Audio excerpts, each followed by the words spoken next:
Mesdames et messieurs, bonjour, bienvenue dans notre émission Écoféminisme. Tout d'abord, laissez-moi vous souhaiter une excellente fête de la Fédération Wallonie-Bruxelles et vous présenter notre invité, Monsieur Caleb Djamani, le président de l'ASBL Soleil Levant et l'organisateur de l'édition belge Rions ensemble contre le racisme. Monsieur Caleb, bonjour. Bonjour Manaline Selmi, merci de me recevoir. Avec plaisir. Donc vous êtes notre invité parce que avec la fête de la Fédération Wallonie-Bruxelles, vous avez dernièrement organisé votre festival de Rions ensemble contre le racisme pour fêter donc la fête de la communauté française, mais aussi pour célébrer cette interculturalité. Est-ce que vous pouvez nous parler un peu de ce festival ? Merci de me recevoir encore et bienvenue à tous les téléspectateurs, internautes et à ceux qui nous suivent de part et d'autre. Soleil Levant, d'abord, c'est parce que bon, quand vous me présentez en parlant de Rions ensemble contre le racisme, c'est vrai que c'est une des particularités ou une des activités qu'organise notre ASBL Soleil Levant. Cette année, nous avons le 20 septembre et le 22 septembre, donc il y a eu 2 dates organisées, donc la 7e édition de Rions ensemble contre le racisme. Ouais. C'est vrai que ça a entré dans le cadre de la célébration de la Fédération Wallonie-Bruxelles, parce que bon, nous sommes aussi bien wallons que bruxellois. Tout à fait. Et c'est pourquoi nous avons décidé d'organiser à cette période l'événement, parce que nous considérons que la lutte contre le racisme, on ne va pas l'enfermer dans une seule période, parce que on parle souvent du mois de mars qui est consacré à la lutte contre l'élimination des discriminations raciales dans le monde. Dans le monde, ouais. Nous avons constaté, et vous le savez tous, vous et moi savons que le racisme ou les discriminations, on les vit tous les jours. Donc l'enfermer dans une période, ce n'est pas intéressant. Il fallait arriver à décentraliser ou délocaliser ou reporter ou organiser pendant que les gens célèbrent la Fédération Wallonie-Bruxelles un événement comme ça pour interpeller également les Wallons ou les Bruxellois sur leur engagement contre le racisme. Donc c'était important qu'on puisse se retrouver dans cette même période pendant qu'on célèbre tantôt ceci, tantôt cela, qu'on lutte également contre les discriminations ou contre le racisme. Ok. Est-ce que vous pouvez nous parler des différentes éditions et leurs particularités ? Par exemple, la particularité de cette édition, la 7e édition, avec chaque fois un parrain, une marraine. Donc, on a toujours une personnalité, la guest star, qui est vraiment qui est le visage du festival. Oui, il faut savoir que Rions ensemble contre le racisme. D'abord, sa particularité, c'est le fait que nous avons non seulement le divertissement, puisque c'est la soirée de gala, mais avant ça, nous avons une conférence pédagogique. Tout à fait. Que nous avons appelée #Ensemble contre le racisme. Parce que en lançant ce concept, qui, il faut le préciser, tout en saluant nos amis, provient, parce que vous avez bien dit, l'édition belge, il faut savoir qu'elle a été initiée à la base, enfin le festival a été initié à la base par des amis, les étudiants juifs de France, qui depuis presque on va dire bientôt une vingtaine d'années sont sur la route avec cet événement. Et nous leur avons proposé de délocaliser l'événement, de le ramener en Belgique, francophone, parce que nous ne parlerons malheureusement pas néerlandais. J'aimerais bien, donc s'il y a des gens qui veulent me donner des cours de néerlandais, je suis preneur. Donc voilà, une annonce pour les profs. Ils ne courent pas les routes, les profs de néerlandais, mais bon. Mais ils sont quand même à même de pouvoir nous former. Pourquoi pas? Évidemment. À parler cette langue. Après tout, bien sûr. C'est la seconde langue chez nous. Donc, on a proposé donc, de venir avec cet événement sur la Belgique. C'est pour ça qu'on a appelé Rions ensemble contre le racisme, afin qu'il ait une touche bien belge. Et comme vous disiez, la particularité, c'est donc la conférence pédagogique qui, elle, est organisée en amont dans la journée. Elle est destinée aux écoles. Pourquoi ? Parce qu'on considère que la lutte contre le racisme est une démarche pédagogique et non pas un moyen d'indexer les racistes ou les discriminants, mais plutôt amener les gens à se poser les bonnes questions, parce que ça fait partie également des objectifs, des nombreux objectifs que se sont fixés Soleil Levant, entre autres la lutte contre le racisme, la lutte contre toute forme de discrimination, favoriser le vivre ensemble, les rencontres interculturelles et intergénérationnelles. Donc cet événement fédérateur nous permettait justement de rassembler tantôt la jeunesse pour qu'elle puisse, elle, lors des débats dans la conférence pédagogique, pouvoir échanger et partager les expériences des orateurs qui sont entre autres des humoristes qui sont programmés dans la soirée, et le parrain ou la marraine, selon que la disponibilité de la personne qui sera mise en évidence, et également la conférence pédagogique. Donc la particularité, c'est que le parrain ou la marraine dont vous parlez, ce sont des personnes qui ont un parcours de migrants. On essaie de mettre un accent dessus parce que nous considérons qu'il n'y a que nous qui pouvons bien parler de notre vécu. Exactement. Et personne d'autre le fera mieux que nous. Mais si d'autres peuvent nous compléter ou emboîter le pas à ce que nous faisons, tant mieux. Mais c'est un travail de collaboration et de partenariat fort étroit, dans le sens où nous travaillons avec les écoles. Nous considérons que les éducateurs, les profs, les enseignants que vous êtes ont une lourde responsabilité, et vous l'assumez bien. Mais nous pensons pouvoir compléter ou étoffer ce que vous faites déjà, parce que on ne part pas de rien, mais on travaille sur ce que vous avez déjà comme base pour étoffer en proposant cette conférence pédagogique. Et donc les parrains ou marraines, donc le premier que nous avons eu lorsque nous avons lancé le concept de Rions ensemble contre le racisme, c'est Pascal Légitimus, à qui nous serons redevables éternellement, ad vitam, c'est comme on dit, c'est ça? Eternally. Puisque bon, c'est quelqu'un qui avait cru à ce que nous faisions quand on débutait. Il est venu nous soutenir. Il y avait lui, il y avait Richard Ruben au niveau de la Belgique et Pascal Légitimus. L'histoire a démontré que 2-3 ans plus tard, ils ont écrit un spectacle en commun alors qu'ils s'étaient rencontrés à travers notre première édition. Et puis par la suite, on a eu une série de parrains, Camini, on a eu Samia cette année. On a eu Shirley Soignon cette année également. On a eu, que je ne dise pas de bêtises, Pierre Denis n'en était pas parrain. Youssoufa, l'année dernière, assisté et accompagné, on va dire, de Mokobé. Toutes ces personnalités apportent justement, parce que pour, il faut le dire, remplir une salle, il faut que vous ayez vraiment des stars. Des stars. Alors, quand cette star, son nom est inscrit sur l'affiche ou sa photo apparaît sur l'affiche, ça ramène un peu plus de monde. C'est malheureux, mais c'est comme ça. Mais il faut également, au-delà du fait que ce soit une star, que ce soit quelqu'un qui apporte le plus. Il a un parcours, il a un parcours de migrant, il a un parcours probant. Ce n'est pas quelqu'un qui ait raconté sa vie de part et d'autre, mais ce soit plutôt quelqu'un qui nous apporte un plus et qui soit capable également d'encourager les jeunes.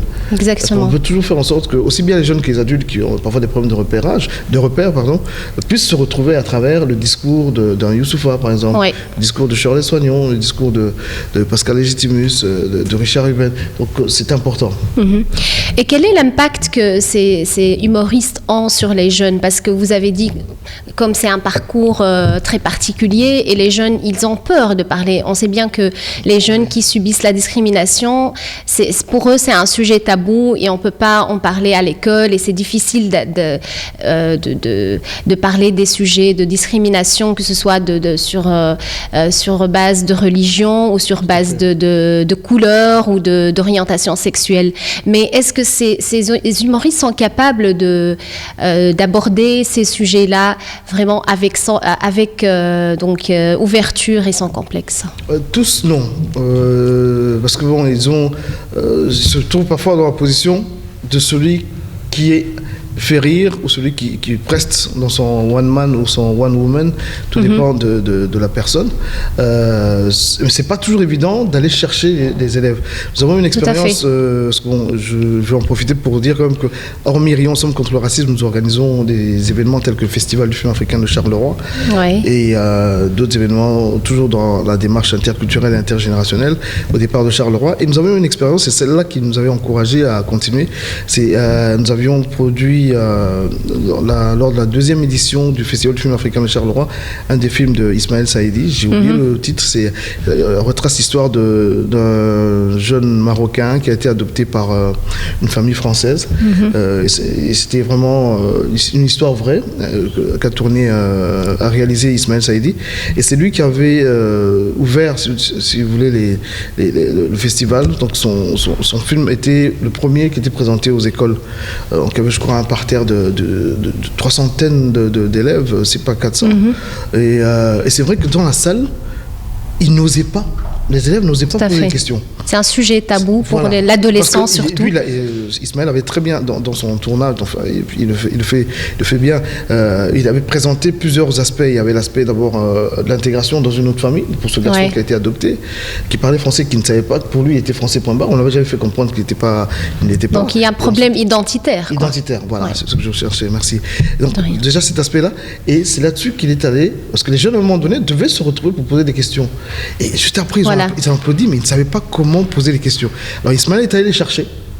Il a provoqué, il a créé quelque chose pour susciter justement les questions. Donc il a posé une question, et lorsque le premier élève a levé le doigt pour répondre, ça a ouvert la porte justement à ce que les autres puissent entrer dans le débat. Et c'est très beau. Donc très peu d'humoristes ont cette faculté. Cette facilité justement de pouvoir aller chercher ceux qui ont peur de poser des questions, ceux qui sont gênés. C'est même pas, je crois, la peur. C'est parfois on est gêné parce qu'on se dit, mais il y a quand même 400 élèves, il y a parfois 500 ou 300 élèves ou 200. Et je dis, je serai le premier à lever le doigt. C'est pas toujours évident. Donc il faut trouver le moyen, parce que les profs, quand ils sont là, ils sont neutres, ils ne peuvent pas imposer. Oui, ils ne peuvent pas. Ils ne peuvent pas dire à un élève, écoute, tu dois poser la question. Même s'il y a des questions qui sont préparées à l'avance, ce n'est pas toujours évident dans une assemblée de ce genre, et surtout dans le contexte. Vous avez comme devant vous un Youssoufa, par exemple. Vous dites, attends, c'est mon idole. C'est mon idole, j'entends sa musique tous les jours. Et là, il est en face de moi. Donc je vais lever la main pour poser la question, c'est pas toujours évident. Il faut aller chercher, il faut, je vais me dire à la limite, provoquer ce déclic. Et donc on a eu cette expérience avec Ismaël lors du festival du film africain de Charleroi, et un an après donc nous avions ri ensemble, et Pascal Légitimus, le jeune Abdel André, merci, Richard également, Ruben, qui sont comme, bon, ils sont chevronnés, ils ont comme de la bouteille comme on dit, ont su gérer ça. Mais après on a eu également avec Youssoufa, avec Smaïn. Smaïn, lui, il a carrément été provoqué. Il a visé directement un arabe. Il dit, toi, tu es un arabe ou pas? Donc, il crée justement. Donc, il y a chaque ce dialogue, cette conversation avec le public. Tout à fait. Parce qu'en fait, et pour la petite histoire, le jour où on a eu Smaïn, c'était à Louvain-la-Neuve, dans un amphi. Et il y avait Katia Doris, qui est humoriste française, qui, elle, n'arrivait pas. Donc Smaïn a pu provoquer, et c'est comme ça qu'elle est entrée dans la danse. Mais c'est pas évident, c'est vrai, comme vous dites. Donc quelque part, il y a un travail que nous faisons dans le choix déjà, et dans les préalables, les contacts que nous avons avec les artistes. Ceux qui sont choisis comme étant parrains ou marraines, on leur explique le contenu, on leur présente la chose, mais on essaie aussi, quand ils sont là, de pouvoir leur expliquer que bon, on attend d'eux de pouvoir lancer la chose. Mais à côté de ça, on a un accompagnement d'experts comme ceux qui viennent du MRAX. On a un chargé de mission du MRAX qui vient, UNIA, anciennement le Centre pour l'égalité des chances, qui sont nos partenaires justement. En 2012, on a travaillé avec le Centre d'action laïque de Charleroi, ou le CRIC, le Centre régional d'intégration de Charleroi. Il y a toujours des personnes qui sont, eux, à même de pouvoir, on va dire, encadrer les débats, pour gérer, qui font office de modérateur, pour permettre justement qu'il n'y ait pas de dérapage, mais permettre également parfois qu'on puisse rebondir. Quand ils se rendent compte que bon, la machine est difficile à démarrer, donc ils profitent pour eux lancer le débat. Donc ça se passe plutôt bien. Oui.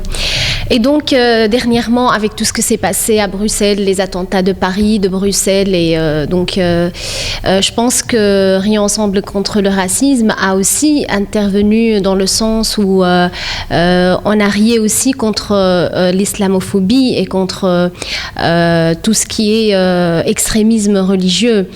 Donc, le 20 septembre, il y a eu Kevin Reisi, le comédien qui a enregistré les attentats de Daesh. Quel était l'impact de cette interview, ce spectacle? Bon, il faut dire qu'au-delà du rire, parce que bon, c'est quand même la question qui revient souvent, est-ce qu'on peut rire de tout? C'est relatif, c'est une très bonne question, mais bon, parfois je retourne, pourquoi pas, ou qu'est-ce qu'on appelle tout? Ici, nous voulons, avec cet festival, contribuer, comme font d'autres, à lutter contre l'homophobie, la discrimination, l'islamophobie, l'antisémitisme, même le racisme, et même contre les cathos. C'est vrai qu'on parle très peu des cathos parce qu'ils sont très, très ouverts. Ils se foutent royalement de ce qu'on peut dire. Mais bon, je vois qu'il y a eu des dérives, elles peuvent venir de tous les côtés et aussi vers tout le monde. Mais il faut savoir canaliser ça. Donc, nous, on a trouvé que lorsqu'on a lancé l'événement, c'est en 2012, on était loin de ce qu'on vit, malheureusement, les attentats malheureux de mars Paris, et Bruxelles, de Paris, en janvier dernier, et puis le restant. On espère d'ailleurs qu'il n'y aura plus jamais ça. Mais nous avons considéré qu'avec la conférence, on pouvait faire un travail de fond par rapport à d'où on vient. La conférence pédagogique, comme je le disais, nous mettons un accent sur les participants, les orateurs. Aucun de ces orateurs n'a pas un parcours de migrant. Pourquoi ? Parce que nous considérons qu'en une classe aujourd'hui, quand on fait les statistiques, auquel prof, je ne sais pas, vous avez combien d'élèves dans votre classe ? Bah oui, j'ai toutes les nationalités, quoi. Ouais. Donc, on peut arriver à avoir 14 nationalités différentes, possible, oui. Enfin, origines différentes. Enfin, ils sont tous des Bruxellois, des Belges, mais ils ont des origines différentes. Alors, nous, on considère que cette conférence est utile pour eux. C'est un outil didactique dont les enseignants peuvent se servir, dont les communes peuvent se servir, dont les régions peuvent se servir, dont les institutions peuvent se servir.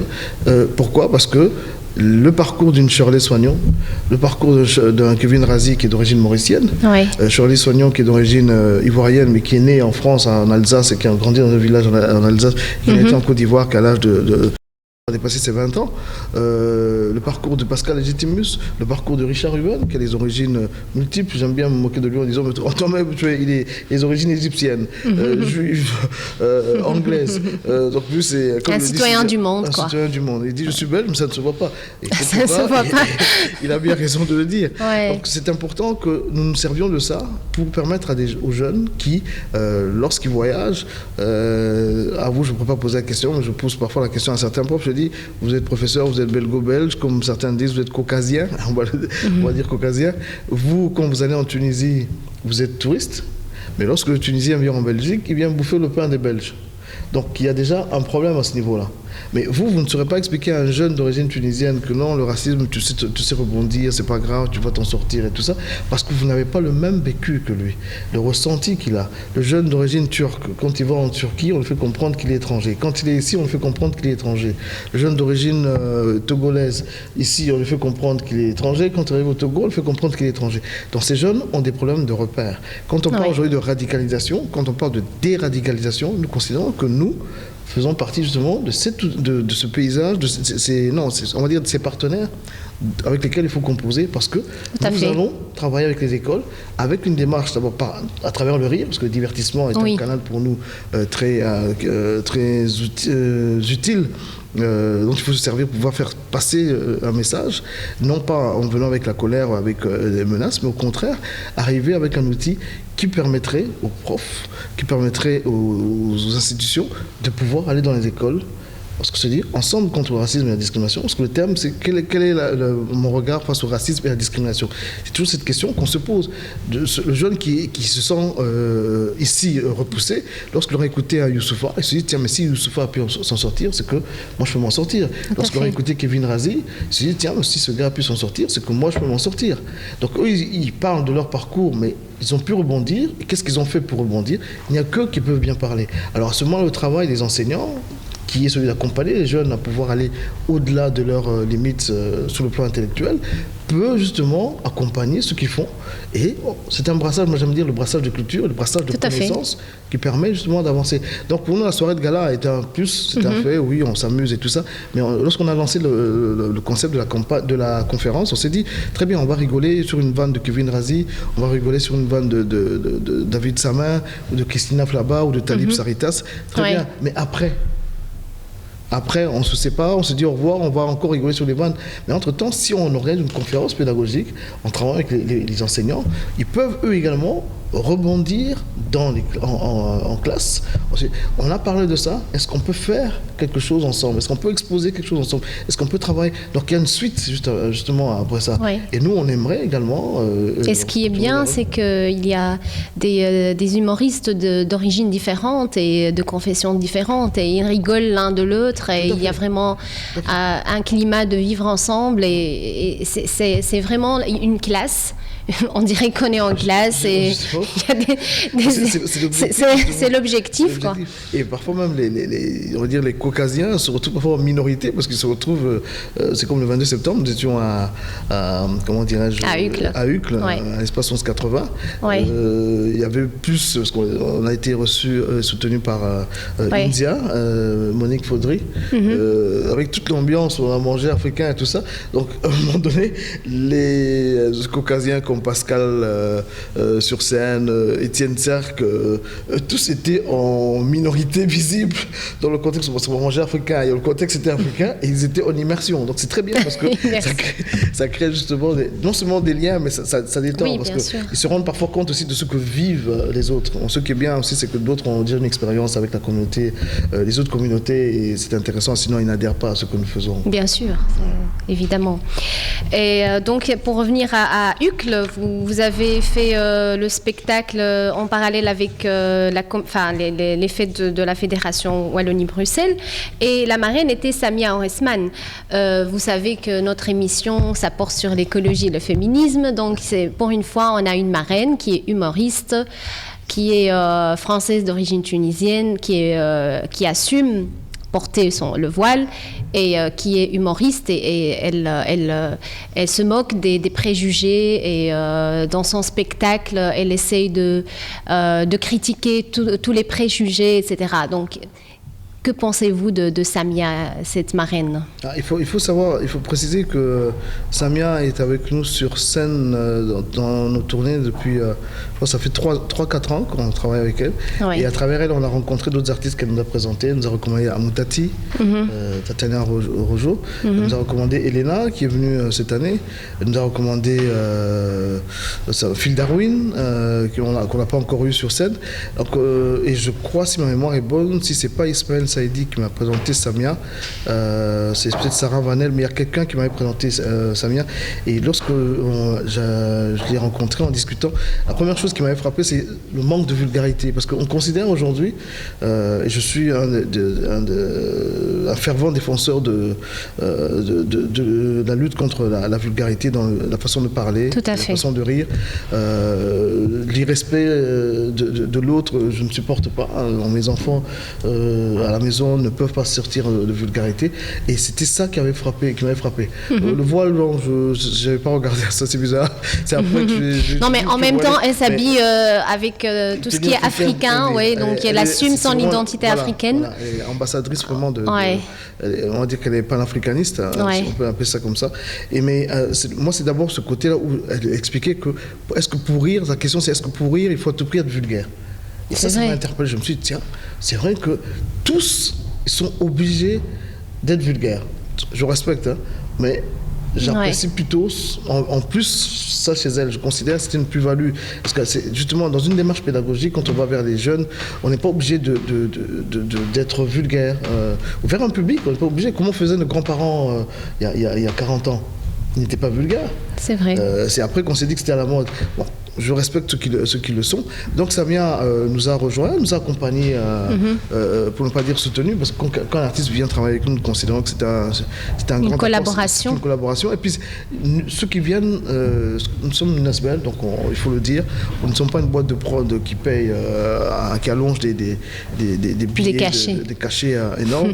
Nous avons un défraiement, on prend en charge comme il se doit les artistes, mais le principe, c'est d'abord les convictions. Il faut que, lorsque un artiste vienne, qu'il soit convaincu de ce que nous faisons. Il adhère totalement à la vision. À ce moment, nous pouvons travailler ensemble. Et Samia a toujours été dans cette logique-là. Elle nous a même fait, comme je dis, des fleurs à certains moments, dans son implication, même au niveau de la mobilisation, la campagne. C'est vraiment quelqu'un de... C'est quelqu'un qui adore Bruxelles aussi. Elle est vraiment amoureuse de Bruxelles. Bruxelles, nous, on veut l'amener en Wallonie. Comme ça, d'accord. Non, mais elle est amoureuse de Bruxelles. Elle aime la Belgique. Oui. Et c'est vraiment quelqu'un de très engagé dans ce qu'elle fait. Et je lui ai toujours dit, j'espère qu'un jour, je pourrai rencontrer une des grandes autorités en Tunisie, pour leur demander qu'on lui donne le statut d'ambassadrice de la Tunisie plénipotentiaire, parce qu'elle vend la Tunisie, déjà par son talent, déjà par son engagement, et puis le fait qu'elle amène toujours les gens à aller en Tunisie. Encourage les gens, et même quand il y a eu tous les problèmes que vous avez connus, pour lesquels nous étions solidaires à 200%, elle allait encore là-bas. C'est elle qui disait aux gens, non, moi je vais. Elle nous montrait des vidéos, elle était là-bas, alors que tout le monde se posait des questions s'il faut encore prendre l'avion pour aller en Tunisie. Donc je crois qu'aujourd'hui, si on peut la remercier comme il se doit, c'est d'abord à travers cette émission, lui dire, Samia, franchement, respect et merci encore pour ce que tu fais pour nous, mais demander aux autorités tunisiennes, puisqu'elles nous suivent sur Al-Mouratin, donner à Samia le statut d'ambassadrice plénipotentiaire de la Tunisie, s'il vous plaît. Et surtout pour sa lutte contre l'extrémisme aussi, à travers des sketchs, son fameux sketch là, cycliste, je sais pas quoi. J'ai dit cycliste ou pianiste, trouver notre religion, parce qu'on a déjà des problèmes pour vivre en Europe. Oui, c'est ça. On encore de créer d'autres problèmes. Non, ça, elle a réussi. Elle a réussi elle a anticipé, parce que ce sketch existait avant. Avant, exactement. Avant Charlie Hebdo. Ouais. C'est une avant-gardiste. Justement, elle avait compris la chose et Dieu merci, ça paye la preuve. Je crois que si elle se retrouve sur les plateaux de BFM TV, c'était pas donné, avoir le point virgule à sa disposition pendant ici à la rentrée, déjà même avant les vacances, elle était déjà au point virgule. Ici, elle reprend au point virgule chaque mardi. Je fais ta promo, t'envoyer la facture et être reçue sur Bel RTL. Ici, elle a été reçue sur Bel RTL, RTL TVI. Au grand journal sur Canal. Donc je crois qu'il y a une reconnaissance et la communauté qui avait à un moment donné exclu des personnes issues des minorités visibles s'est rendu compte justement, le système, c'est pas la communauté, mais on va dire le système qui faisait en sorte que ceux qui ne fonctionnaient pas comme eux devaient être écartés, on se sont rendu compte justement qu'il y avait des préjugés qui renforçaient et qu'il fallait arriver à les faire tomber. Donc aujourd'hui, Samia, française d'origine tunisienne, est plutôt maintenant belge, on va dire, c'est vraiment un sujet de fierté pour nous et on est fiers de l'avoir comme amie, quoi. Et surtout comme femme, quoi, humoriste femme, donc vous en tant que féministe, vous l'assumez. Je l'ai dit sur l'annonce sur Facebook. Je vais faire mon coming out pour que les gens sachent que je suis féministe vraiment jusqu'au bout. Et ça, je crois que vous m'avez fait remarquer il y a 2 ans, je crois qu'on vous l'avez dit, ainsi que certains amis. Mais la preuve, ceux avec qui je travaille, les associations qui nous soutiennent, vous avez Jefaya, Elena, Mireille Zawodowski qui nous suivent. Et j'essaye, mon rêve à moi, je veux vous le dire, je le dis aujourd'hui, c'est arriver à avoir une scène avec rien que des femmes. Ah, ce serait vraiment une première. Casting féminin. Un casting féminin à Bruxelles. C'est vrai, c'est très compliqué. Qui peuvent remplir une salle. Mais si les gens nous disent, écoutez, nous, qu'il y ait une personne de notoriété qui vient de France ou pas. On a une humoriste belge, on a Nawel Madani qui est vraiment... Qui est c'est un peu difficile. C'est un peu notre budget nous permet. Si tu nous suis et que tu es prête à venir à un rayon ensemble contre le racisme ou contre la discrimination ou contre les antiféministes, en tout cas, tu es notre invité. Non, ça c'est un rêve, c'est avoir aligné un casting féminin, donner, comme on fait souvent, la chance à ceux qui ne sont pas encore connus à travers les gens connus. Est-ce que le souci qu'on a ici, le problème qu'on a en Belgique, c'est pour remplir une salle, vous devez avoir un poids lourd ou 2 poids lourds qui viennent de France. Et c'est notre prière. On demande aux Belges accepter de voir des gens que vous n'avez jamais vus sur scène. Tout à fait, parce qu'ils ont tellement du talent. Ils sont talentueux. Le monde entier envie à la Belgique son autodérision. Si Alex Vizorek cartonne là-bas, ou la jeune fille là, également qui est sur France Inter et tout ça, qui sont des belles, si on nous les envie, si on nous les prend, Walter, pourquoi ils remplissent des salles? Richard Ruben qui ont tourné sur Bruxelles, pourquoi est-ce que ces gens, on les laisse tourner là-bas? Parce qu'on nous envie. Pierrette, à un moment donné, tourné également sur Paris, il n'a pas encore fait toute la France, mais c'est tout le monde. On a aussi les jeunes qui montent, Talip qui est parti à Paris, ouais. Donc il faut à un moment donné qu'on PE, même Soum qui fait pour l'instant le Nord, mais on croit aussi qu'il va aller plus loin. Donc on nous a envie notre autodérision. Donc croyez aux talents, ces jeunes talents que vous considérez comme étant jeunes, qui ont de la bouteille, qui ont vraiment du poids et qui sont capables de tenir une scène. Et franchement, ils n'ont pas honte. Moi, je dis, à côté d'une Shirley, Émilie Krohn n'a pas à se plaindre ou quoi que ce soit. Christina Flaba ou Farah, elles sont talentueuses aussi. Bon, elle a derrière elle une expérience TV et tout ça. C'est vrai que ça forge le caractère, mais nous avons des talents. Donc, le talent est là. Oui, et les jeunes filles, les jeunes dames ou les dames, on l'entend, c'est parfois ou qu'on suit à la télé, dans le meilleur de l'humour et tout ça, on voit qu'il y a des talents qu'on nous envie. Donc s'il vous plaît, allez voir les spectacles des humoristes belges. S'il vous plaît, allez-y. Et pour revenir à l'histoire du féminisme, vous avez avec votre ASBL Soleil Levant un projet au Bénin, donc c'est un projet 100% féminin avec un intérêt pour l'environnement, donc ça rentre dans le projet écoféminisme. Tout à fait. Quel est votre projet? Qu'est-ce que vous envisagez pour le futur? En fait, on s'est rendu compte qu'avec le temps, on commençait à avoir une certaine notoriété. C'est pas encore le top, mais bon, ça va venir. Dans quelques années, on n'aura pas le temps de vous inviter ici sur notre plateau. Je répondrai toujours présent. Il n'y a pas de problème pour vous, il n'y a pas de souci. On n'oublie pas d'où on vient. Nous sommes de ceux qui n'oublient pas d'où ils viennent et ça nous permet justement d'aller de l'avant. Donc, on a décidé de pouvoir prêter la notoriété de Rio Ensemble contre le racisme à des actions humanitaires ou sociales.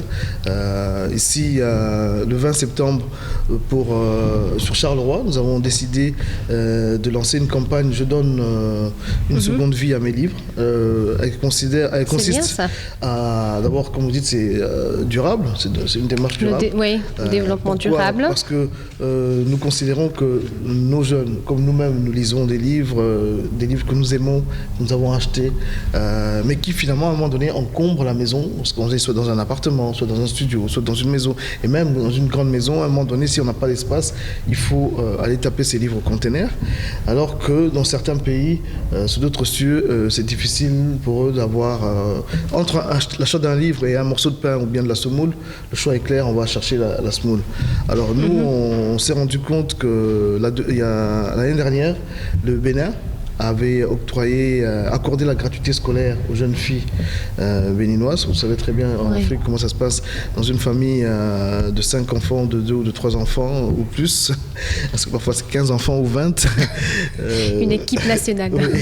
Le père fait le choix avec la mère, enfin les parents font parfois le choix de s'investir plus dans les études des garçons, parce qu'on considère que le garçon, c'est très féministe, hein, que le garçon c'est le chef de famille, c'est celui qui doit réussir et c'est celui qui doit prendre en charge toute la famille. Donc c'est vraiment tellement féministe que c'est révoltant.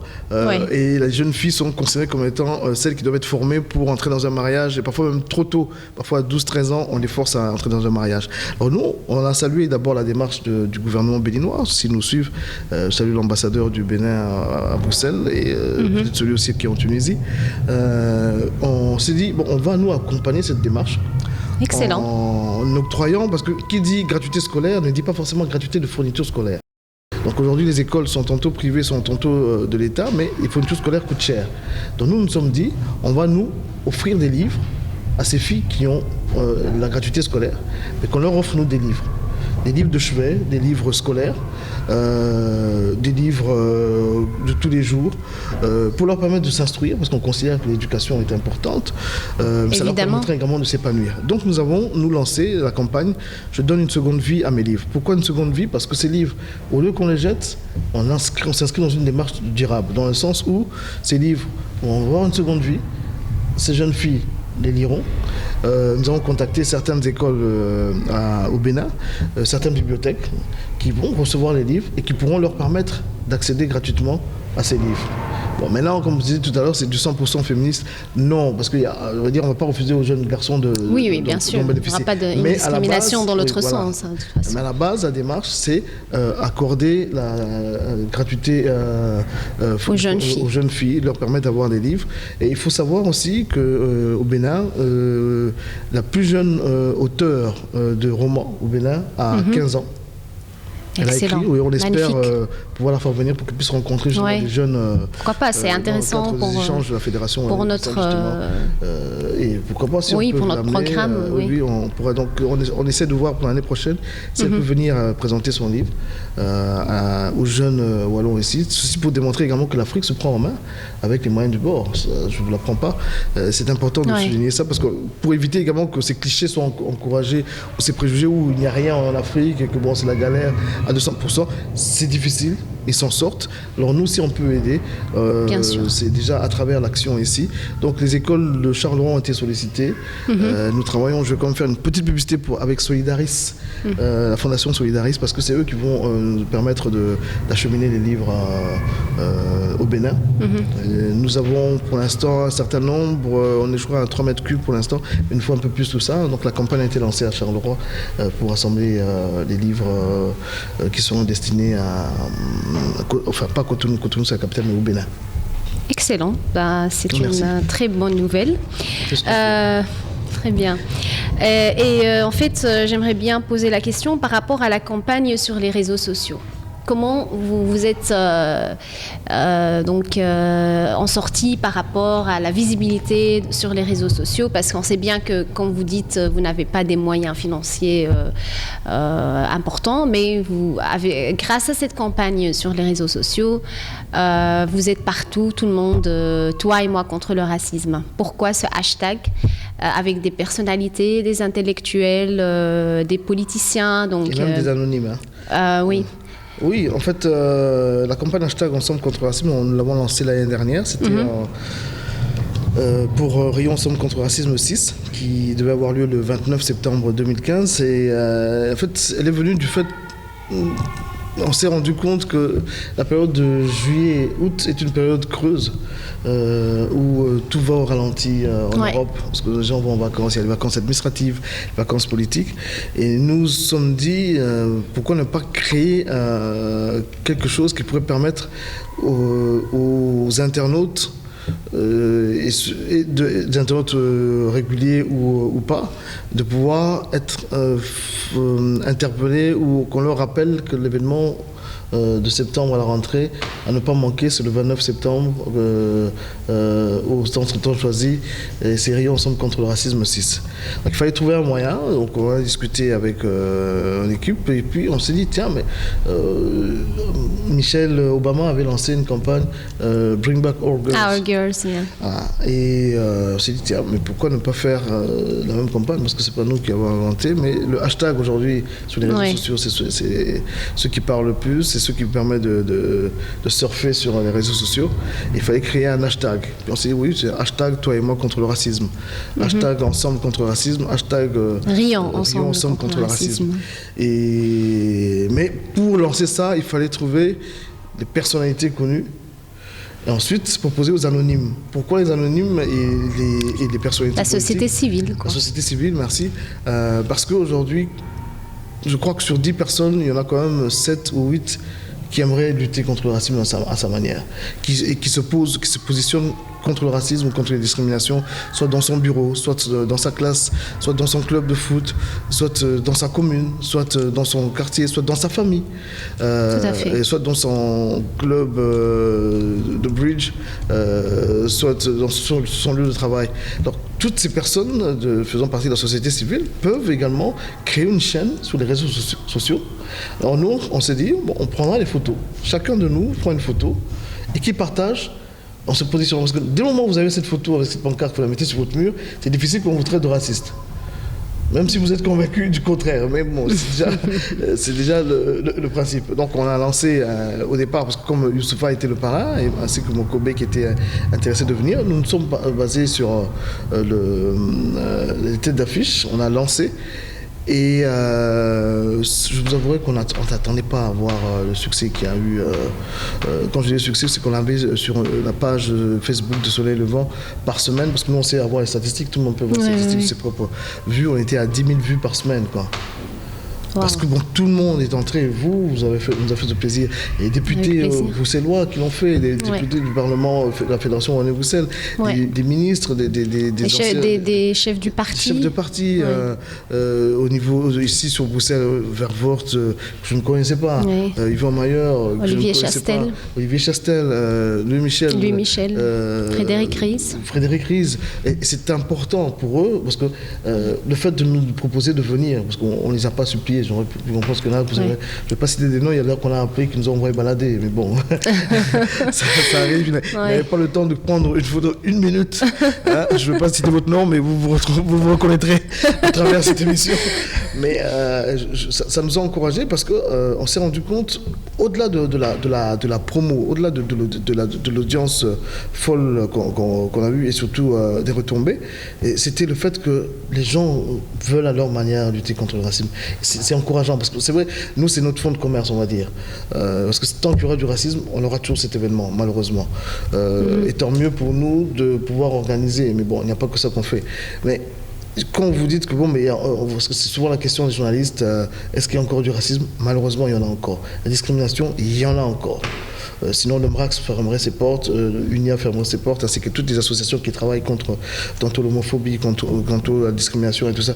Mais il y a également une volonté, déjà à travers les politiques, qui, franchement, ce ne sont pas dans une période de campagne électorale qui font des photos. Ce qui s'est passé à Uccle. Oui, par exemple, on est allé avec Louis Diliès. Des gens de jeunesse. Ça n'a rien à voir avec la période de campagne. Le gars, il croit en ce qu'on faisait. Clémentine Barzin, Valentine Deloire, qui étaient présents. C'est parce qu'ils sont convaincus. Et l'ASBL ucloise de jeunesse présidée par Aurélie Chekalski, qui était partenaire aussi avec le projet de Rions ensemble contre le racisme. Le CPS d'Ucle. Là, il ne faut pas oublier, c'est important que la ville de Charleroi, je me rends compte que je ne suis pas remercié, la ville de Charleroi est très, très impliquée et très engagée dans ce qu'on fait. C'est pour ça qu'on tient la route aujourd'hui. Donc, depuis qu'on est sur la route, bon, c'est vrai qu'en 2012, ils n'étaient pas vraiment impliqués, mais ils ont eu le temps de nous voir avancer, ils nous soutiennent depuis. Franchement, de ce côté, on peut juste un appel et on a des réponses et des solutions. Ok, donc un mot de fin pour cette édition, la 7e édition, les projets de l'avenir. Est-ce qu'on aura comme à New York ce qu'on appelle Muslim Comedians on the Right to Joke? Comme le Daily Show. Ouais, j'ai vu. Bon, nous, cette vocation, je ne sais pas si ça vient, oui, pourquoi pas. Il faut qu'on parle avec... On a déjà Talib qui commence... oui, pourquoi pas. En fait, qui commence nous ici, projet. C'est la scène que nous mettons à disposition des artistes. Tant que les artistes nous feront confiance et qu'ils acceptent les moyens que nous mettons à leur disposition, mais surtout qu'ils croient en ce que nous faisons, on va continuer à avancer. Mais maintenant... je vous parlais de projet. Le gros projet que nous avons, c'est on lance l'appel ici. Il y a quelques communes qui ont déjà souscrit, avec lesquelles nous sommes pour parler, mais c'est la conférence #Ensemble contre le racisme qu'on puisse organiser dans les communes, dans les écoles. C'est bien. Parce qu'on considère que c'est un outil qui pourra permettre justement la déradicalisation. Parce que pour nous, la radicalisation, ce n'est pas seulement le djihadisme, non, l'extrémisme religieux, non. Ce sont des jeunes qui sont retrouvés embrigadés parce qu'ils avaient des problèmes de repères et sont tombés entre les mains des extrémistes, de personnes sans foi, ni loi, on va dire. Et ces jeunes ne demandent pas mieux que d'être écoutés, mais d'avoir des repères, d'avoir un grand frère, d'avoir un papa, d'avoir de substitution, mais des gens qui peuvent les accompagner à aller rechercher les étoiles ou même le ciel. Des exemples à suivre. Des exemples à suivre. Et ça, un modèle. Nous pensons qu'à travers notre conférence, on peut le faire. Donc on lance ici un appel aux écoles, aux institutions de la région, déjà ici sur Bruxelles. Bon, en Wallonie également, s'aligner ou se rajouter à la liste qu'il y a déjà, qu'on puisse voir ensemble ce qu'on peut faire et qu'on arrive franchement à repousser et que demain la Belgique soit réellement un modèle pour l'extérieur, que les gens Tout se à fait. souviennent que la Belgique avait lancé ce genre de campagne et que les jeunes ayant bénéficié de ces rencontres ont pu s'en sortir. Ça sera une fierté pour nous. Donc, c'est vraiment les projets. Excellent message, Caleb. Merci beaucoup. Et on attend une scène 100% féminine. Oui, oui, franchement. Merci de me recevoir en tout cas. Merci Avec plaisir. Mesdames et messieurs, on arrive à la fin de notre émission. Un grand merci pour votre fidélité. On vous donne rendez-vous la semaine prochaine. Merci. Au revoir.